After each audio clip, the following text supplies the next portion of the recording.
J'ai proposé que Roubaix soit représenté dans l'exécutif parce qu'on nous dit qu'on est une métropole technique où tout le monde doit être représenté. Mais si tout le monde doit être représenté, pourquoi la deuxième file de la métropole n'est-elle pas représentée? C'est bien qu'il y a un projet politique derrière. Vous avez refusé par exemple l'île Métropole Habitat. Exactement. Mais moi je souhaite que la métropole nous dise où elle en est. Est-ce qu'on est une représentation uniquement territoriale? Dans ce cas-là, pourquoi Roubaix n'est pas là? Ou alors est-ce qu'on est une gouvernance politique, c'est-à-dire la droite? Parce que c'est ça en fait, c'est la droite qui est aux commandes à la métropole. Mais dans ce cas-là, pourquoi les Lillois sont dedans, le Parti Socialiste? Quelle est la cohérence de tout ça? Je demande à la métropole de clarifier sa position.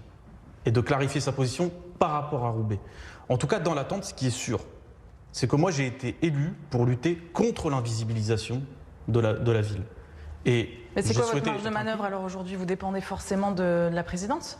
Non, mais moi je ne dépends de rien ni de personne. Je dépends du mandat que m'ont confié les Roubaisiens.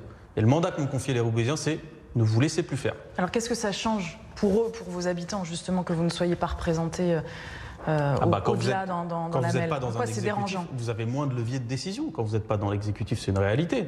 Vous avez pas, quand vous êtes vice-président sur un service, vous avez des services qui réagissent à votre commande politique. Donc vous avez des leviers. Ça ne veut pas dire qu'on perd tout. Mais la question de la représentation démocratique de Roubaix dans la métropole, ce n'est pas une petite question. Donc si la métropole refuse d'accorder à Roubaix la place qu'elle doit avoir, alors on va changer la loi. Et on va faire ce qu'on a fait sur la réforme du scrutin Lyon-Paris-Marseille. On va passer à des élections bien plus directes et à ce moment-là, on sera en majorité. Vous posez la question, la métropole est-elle prête au conflit avec Roubaix? Mais vous, est-ce que vous êtes prêt au conflit? Moi j'y suis prêt, ouais. J'y suis prêt, mais c'est pas ce que je souhaite, hein. Moi, j'ai donné tous les gages pour être inclus. On a dit qu'on était prêt à être dans une gouvernance territoriale. Mais par contre, je ne laisserai pas faire. Je ne laisserai pas faire. Et la métropole doit se poser la question maintenant de quelle veut être sa relation avec Roubaix. Nous inclure ou nous laisser dans ce qu'on a, c'est-à-dire le pouvoir de nuisance. Et je sais faire.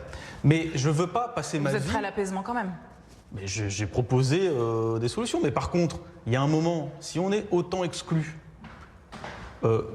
pourquoi est-ce que moi, en tant que maire d'une ville, je participerai à des projets qui sont fondamentalement défavorables à Roubaix? C'est-à-dire, on a deux piscines. Il y en a une qui est hors service aujourd'hui, vous le savez, c'est la piscine Thalassa, mais qui devrait rouvrir, je m'y suis engagé, l'année prochaine. On a deux piscines, on a d'autres petits bassins d'apprentissage dans certains de nos établissements scolaires. On n'est pas en manque de piscines à Roubaix.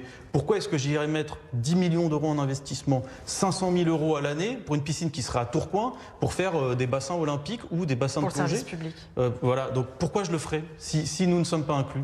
Moi, je ne mettrai pas mon argent sur des projets qui sont défavorables. Et donc, il faut que la MEL soit au rendez-vous et cesse de nous considérer comme une variable d'ajustement. Moi, je vois des choses aujourd'hui. Il y a un projet de tramway qui arrive. C'est bien d'avoir un tramway.